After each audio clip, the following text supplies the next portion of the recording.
Today is Sunday, March the 8th, 2020. I am Julie Hankinson, and this is the view out my window. As you can hear, we have a gale going on. It is just blowing like a son of a gun out there.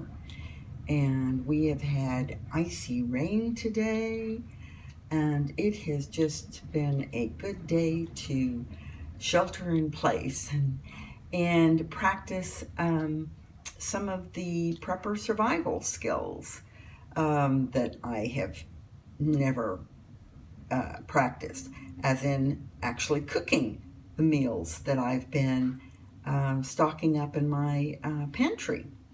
So I broke down and I made tinned corned beef hash today. But I did use fresh potatoes because I did have them instead of just instant potatoes. So it was an interesting experience. Actually, it turned out rather good. And I will actually mix in an egg and with the corned beef hash that I created today and fry it up in a frying pan. Try that for breakfast. So this is turning out to be interesting.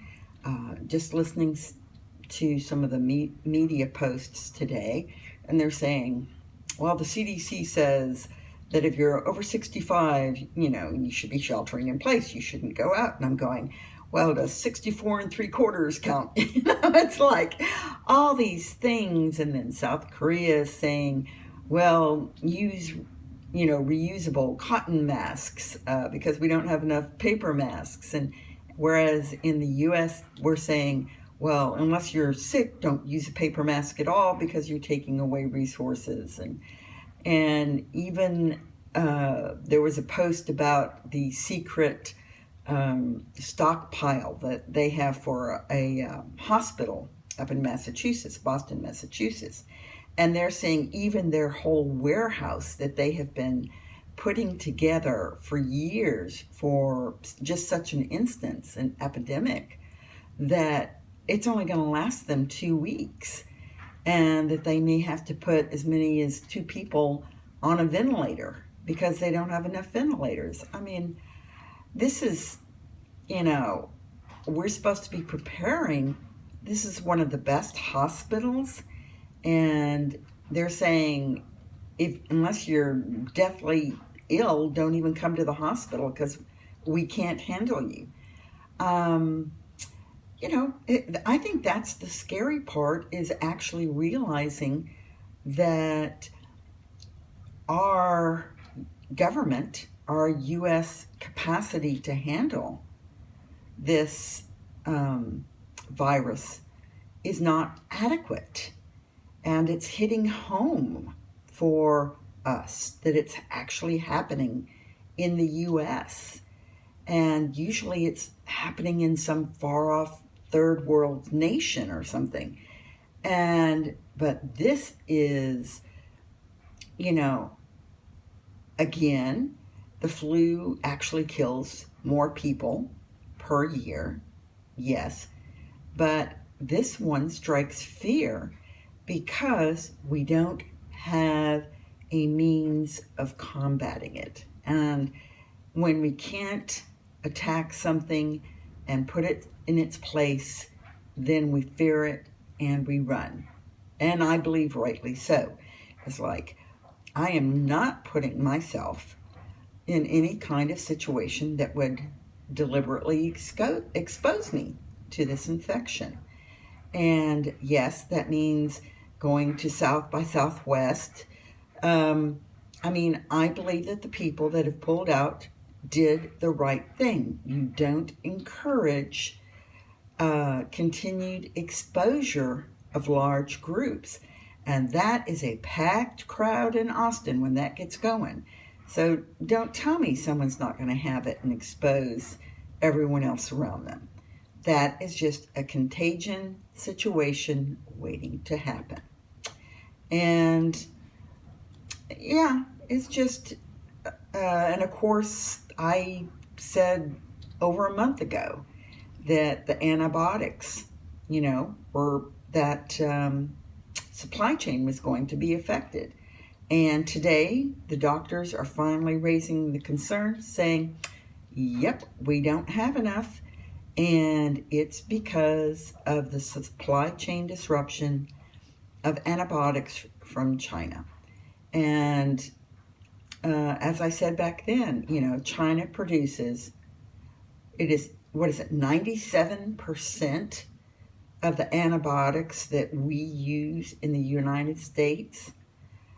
And it doesn't have to be them even being mean-spirited. Just the fact that, hey, the factories have not been working. No one's been there to crank out the antibiotics, for goodness sakes.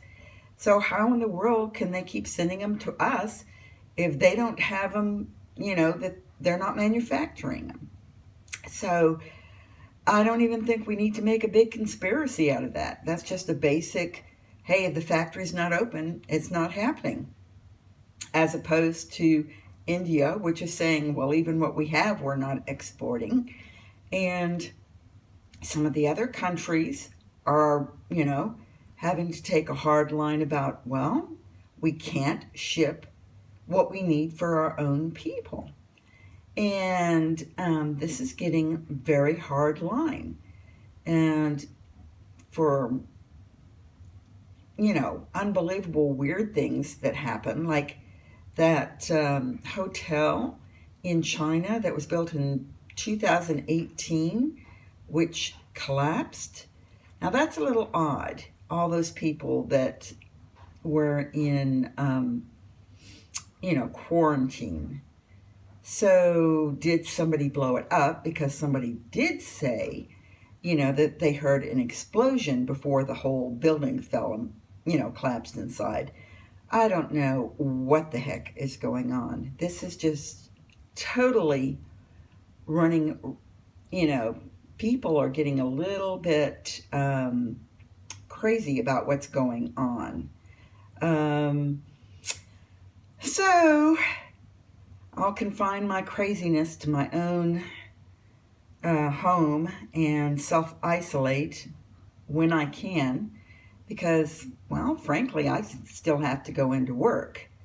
As much as, I'd like to totally self-isolate at this time, at what point do you decide it's worth it to take your sick leave days and begin isolation? Do you do it when there's 200 cases? Do you do it when there's 2,000 cases? Do you do it, do you wait until your next door neighbor's been exposed? These are all questions I've got ratcheting around in my head, and I'm sure you all have thought about these same things. And again, I just don't feel like we're getting clear guidance, even from our own government, or, clear support. But we will see how this works its way out. So because of the ambiguity, I do wish you all the best, and I hope that you all stay happy and healthy, and that we continue to talk with each other every day. So you all take care, and I wish you a good night, and stay warm, wash your hands, and definitely remember to keep 6 feet between you and everybody else. Good night.